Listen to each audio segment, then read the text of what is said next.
When you're a little kid, you do some strange stuff to get attention, especially when you're an only child. And then poof, you're not. You're getting the little brother or sister pep talk from mom and dad, and everything changes. You're used to being the center of their world, being told you're the most special little girl. But as mommy's belly gets bigger and bigger and dad's patience with you gets smaller and smaller, you realize it's not going to go back the way it was. Not ever. That's what happened to me when I was 7 anyway. I was the kind of kid that needs a lot of attention. I hadn't had a try for 7 years. I've been coasting my parents' single-minded dotting, but pretty soon I noticed some small differences. They were less interested in what I'd done in school that day, and more interested in getting ready for my little brother or sister.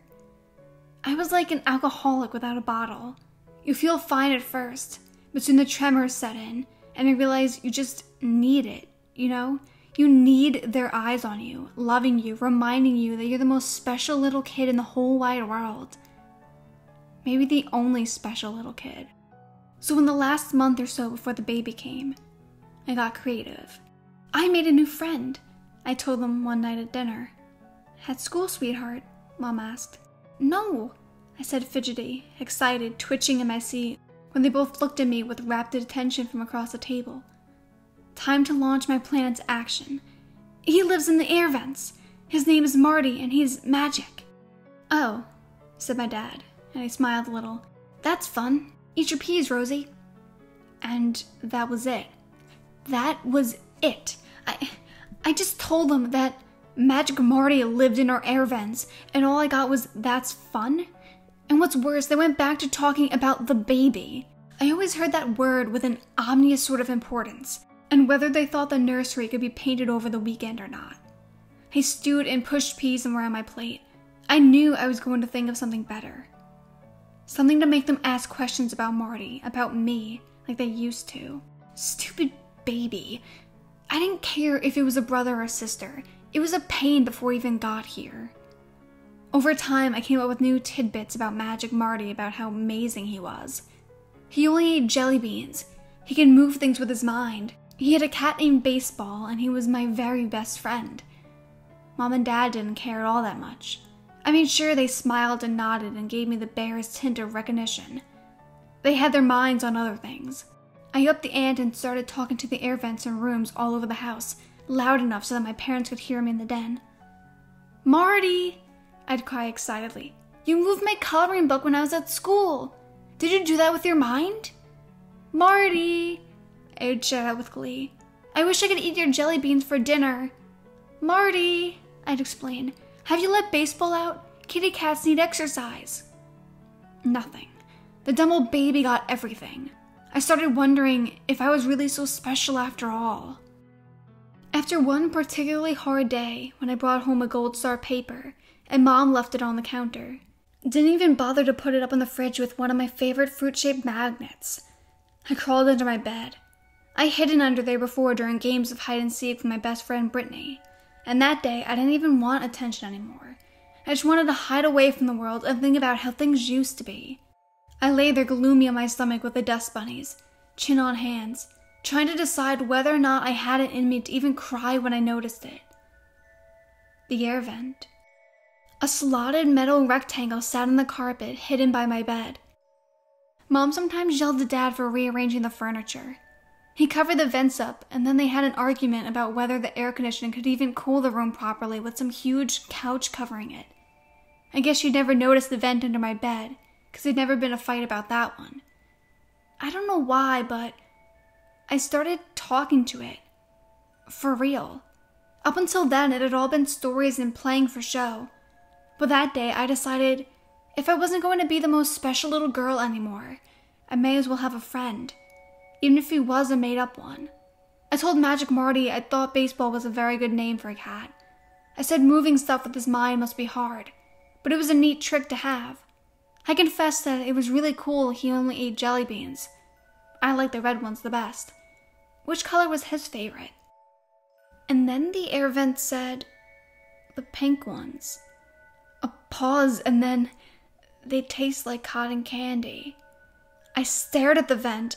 I had a hell of an imagination, sure, But even at 7, I knew that voices weren't really supposed to come out of the air vents. "Oh?" I said, lifting my chin from my hands. I didn't really know what to say. You're a very nice little girl, Rosie. The voice was a man's voice, pleasant and lifting, almost like a song. It was, if I'm being honest, exactly how I thought Magic Marty should sound. You're a very nice little girl for talking to me, telling such wonderful stories about my life to your parents. You're a very special little girl. Wow, thanks, I said, surprised. It felt like the first nice thing someone had said to me in a long time. And I mean, if someone as great as Magic Marty thought I was special, maybe it was true. Wait, but I made you up, Marty. There was a long pause, then in a tone that almost held a chuckle in. Are you sure, Rosie? Suddenly, no, I wasn't sure at all. Rosie, my special little girl, how could you make up all of my magical adventures? You're special, yes, but you're not magic. Now Marty did laugh, a wonderful musical sound that made me giggle a little too. How could you make up good old baseball here? A pleasant meow floated through the metal slots of the air vent. Marty had a point. I mean, all those crazy things that he could do, and a cat. A real-life cat that meowed and everything. I couldn't have made it up, not on my own. It only made sense that I've been talking to him all this time for real, and just been so distracted by the baby. Magic Marty, I said, laying back down again. I don't want a little brother or sister. I miss when Mom and Dad just liked me. Baseball meowed again, and this time it sounded sad. Of course you don't, Magic Marty said sympathetically. Of course not. What good are babies anyway? Garbage. Noisy little stinkers. They can't even do a cartwheel. He let this sink in before proudly sighing. I bet you can do a cartwheel. I can! I cried out, eager to scramble out from under my bed to show him. But he shushed me right away. Quiet now, Rosie. If your parents find out we're friends, well, they may not like that I live in the air vents so much. They may decide to make me go. The idea struck me with such cold horror that I scooched closer to the vent, nearly pressing my face against its smooth metal. No, Marty, no! I only just found my new friend. How could my parents make him go so soon? They're going to have their stupid baby. Why can't I have you for my friend? There was a small, hard lump in my throat that I couldn't swallow down for some reason. I was on the verge of tears.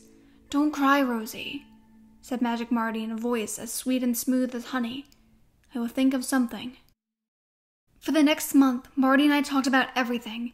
Every day after school, I would crawl under my bed, push my face far to the air vent, and tell him all about my day.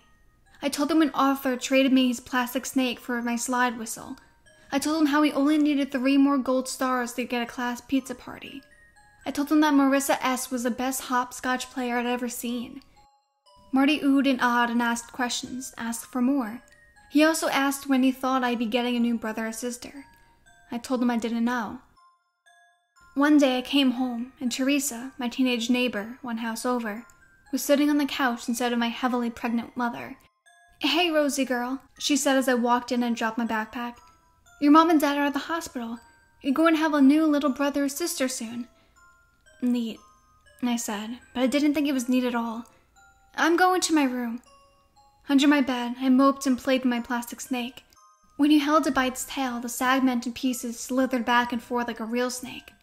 My plastic snake was neat. The baby was garbage, like Marty said. It's coming, isn't it, Rosie? Magic Marty's voice asked me from the vent. Yeah, I wiggled the snake back and forth. Maybe tomorrow or a few days. I don't know. I don't care. Do you think it would be bad when it gets here? For the first time, there was something else in Marty's voice. Not laughter, not honey. Something else. Do you think it'll be very bad? For you, Rosie? Do you think your parents will ever look at you again once that stinky little thing is here? Do you think it'll be even worse? I hadn't even considered it. I knew the new normal, sure, but it never crossed my mind that things could get worse. Baseball let out a plaintive mew. What do you think, Marty? I asked, worried. I think, he said after a very long moment, that I promised you I would think of something, and I am very pleased to tell you that I have. A glimmer of hope. I glanced left, making sure Teresa couldn't hear us, and then looked back to the vent. Really? You can fix everything? You can make it so the baby doesn't ruin it? Oh, Rosie girl. Marty let the words fall out like a stretching wad of chewing gum. I'm magic. I can do anything. Magic Marty told me to wait. He told me he would fix everything. He was my friend, so I believed him. Mom, Dad, and stupid baby Sophie came home a few days later. She was a pink bundle of squished up skin and soft little tufts of hair. I had to admit it, she was sort of pretty. And it was kind of neat how small she was. I didn't like how she sounded when she cried, though. And that first night she was screaming loud. So loud I got under my bed and put a pillow over my head, hoping that if I couldn't block out her cries long enough to sleep, then maybe Marty would be around and we could talk about his secret plan. Marty? I whispered, but no one answered. Baseball? I tried instead. Nothing. After a while, the muffled sounds of Sophie's shrieks finally stopped, and I fell asleep under the bed, hoping that Mom and Dad hadn't found out about Marty before he could fix everything. When I woke up, my room was full of light, but dark at the same time. Strobes of red and blue streaked the walls like fireworks on the 4th of July. I was waking up because someone was pulling at me, trying to get me out from under the bed. For half of a sleepy second, I was sure it was Marty. He was pulling me out because he didn't want to live in the vents anymore. He talked to Mom and Dad, and they decided he could live with us in the house. But then I saw a police officer with a serious, stern face, and I knew something was wrong. Police officers were only around when there was something bad. They were around when people needed to be saved. Did I need to be saved? Turns out I did. A neighbor, Teresa's mom, I think, had heard screaming and called the police, but it was too late. My parents were found in their bed, shredded into bloody meat, stab wounds, a lot of them. The autopsy report said more likely a robbery had gone wrong, or more accurately, an abduction gone wrong. Because little 3-day-old Sophie was gone. Her brand new crib, empty. The police told me I was lucky. Whatever monster had hurt my family probably hadn't found me because I'd been hiding under the bed. Pretty lucky, right? I made it out okay. I stayed with relatives in foster homes, got lots of therapy. I was treated all right. None of the horror stories most unfortunate orphans have to survive. In therapy, I realized that I made up Magic Marty as a coping mechanism. He'd become more real to me than my parents had because I so desperately needed to think that someone found me special. I never really heard anything, and my coping mechanism, as it turns out, probably saved my life. Against the odds, I grew up well-adjusted. Well-adjusted enough. Did all those things you're supposed to do. Graduate high school, meet a guy, get married. And 8 months ago, got pregnant. I've been so excited so long without a real family of my own, and now all that was going to change.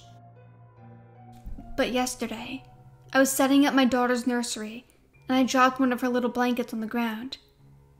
My husband wasn't home, so after a few clumsy attempts, I managed to get down to a knee and pick it up. It was covering an air vent. I felt a cold chill slither through me for no reason at all. But I told myself the same old mantra. Magic Marty wasn't real. Magic Marty was a coping mechanism. Magic Marty was something I made up. And then a voice, as syrupy sweet as dripping honey, said, "It's coming, isn't it, Rosie?" It was all like the strength had gone out of my legs. I wobbled backwards and landed on my ass. Not real, I made him up. "Is it a little girl, Rosie?" Magic Marty said.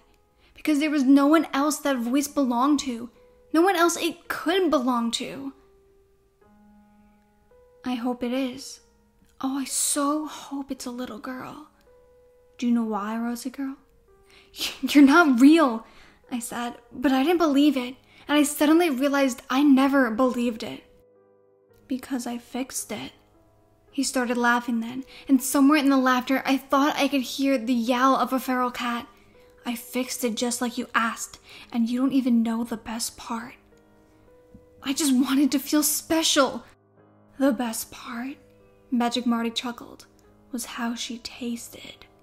The last thing I heard before I scrambled to my feet and fled screaming from the house was this.